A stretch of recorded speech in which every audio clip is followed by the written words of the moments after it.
मुंबई के बांद्रा स्थित गरीब नगर में अतिक्रमण हटाओ अभियान के दौरान हो गया हंगामा। स्थानीय लोगों द्वारा पुलिस पर पथराव किए जाने के बाद हालात काबू में लाने के लिए किया गया लाठीचार्ज, बढ़ा तनाव। मुंबई के बांद्रा स्थित गरीब नगर में अतिक्रमण हटाने की कार्रवाई के चलते बांद्रा स्टेशन जाने वाला रास्ता किया गया बंद।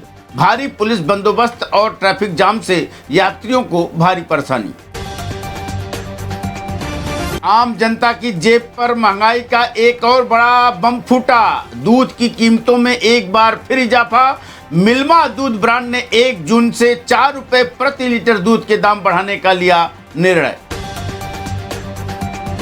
बकरीद से पहले महाराष्ट्र सरकार ने पुलिस को पशु वाहनों को रोकने वालों पर कार्रवाई के दिए निर्देश। मुंबई में कुर्बानी स्थलों की संख्या बढ़ाकर 109 की गई, जबकि शुल्क भी घटाया गया।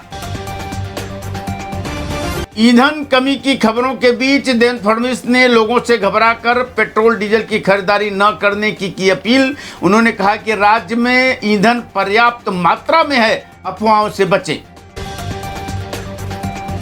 तेल बिगाड़ रहा है खेल, भारत के लिए वार्निंग। रेटिंग एजेंसी क्रिसिल ने भारतवासियों को चेताया।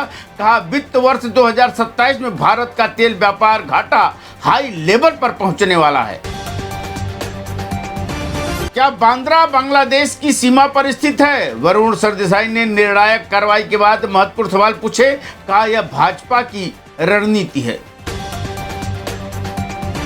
बांद्रा में तोड़क कार्रवाई 60% तक हुआ पूरा। खाली कराई गई रेलवे की 5300 वर्ग मीटर जमीन। वाशिम में लगातार छठे दिन पेट्रोल डीजल की कमी से लोगों की परेशानी बढ़ी। पेट्रोल पंपों पर लंबी कतारें, जबकि खरीफ बुआई से पहले डीजल संकट से जूझ रहे किसान। ईंधन संकट की आशंका के बीच जालना कलेक्टर ने सभी पेट्रोल पंपों को 5% ईंधन रिजर्व रखने के दिए आदेश। बोतल, कैन और प्लास्टिक कंटेनर में पेट्रोल डीजल बिक्री पर लगाई रोक। मीरा भाईंदर महानगर पालिका के बाहर प्रदर्शन के दौरान घायल सफाई कर्मचारी आशा साहनी की इलाज के दौरान गई जान। वेतन और ग्रेच्युटी मांगों को लेकर आंदोलन में बस चढ़ने से हुई थी गंभीर रूप से घायल। नीट पेपर लीक मामले में बड़ा खुलासा। केमिस्ट्री के गेस्ट पेपर के सवाल असली प्रश्न पत्र से मेल खाने का दावा। एनटीए की जांच में 27 संदिग्धों के नाम सीबीआई को सौंपे गए। मुंबई में ट्रैफिक कम करने के लिए निजी टूरिस्ट बसों को शहर में एंट्री पर रोक लगाने की तैयारी। मानखुर्द और दहिसर जैसे बाहरी इलाकों में बस टर्मिनल बनाने की योजना। मुंबई अहमदाबाद हाईवे पर बढ़ती दुर्घटनाओं ने सुरक्षा व्यवस्था पर सवाल खड़े कर दिए।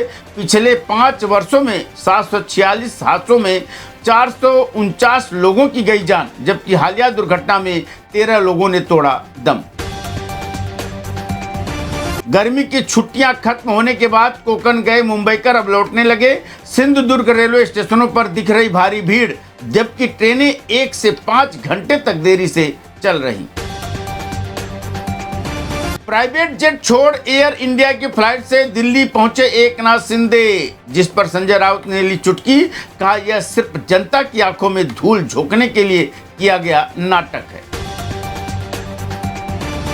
भीषण गर्मी के कारण महाराष्ट्र के 15 जिलों के 633 गांव और 1652 बस्तियां जल संकट से जूझ रही। सरकार 706 टैंकरों के जरिए कर रही है पेयजल आपूर्ति। सरकारी स्कूलों में एआई ट्यूटर का कमाल। फेलियर रेट 70% तक गिरा। सांगली के छात्रों ने रचा इतिहास। पनवेल के अमरधाम श्मशान घाट में पानी संकट गहराया। अंतिम संस्कार के लिए परिजनों को खरीदना पड़ा बिसलेरी पानी। हिंगोली में केवाईसी पूरी होने के बावजूद 1500 नहीं मिलने पर महिलाओं का फूटा गुस्सा। कलेक्टर कार्यालय पहुंचकर सरकार के खिलाफ जोरदार नारेबाजी। मुंबई नासिक हाईवे पर अदगांव के पास भीषण सड़क हादसे में 2 जिगरी दोस्तों की गई जान। तेज रफ्तार वाहन दुर्घटना के बाद इलाके में शोक का माहौल।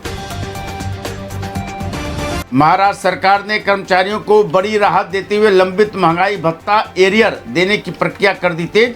लाखों कर्मचारियों और पेंशन धारकों को जल्द बकाया राशि मिलने की उम्मीद।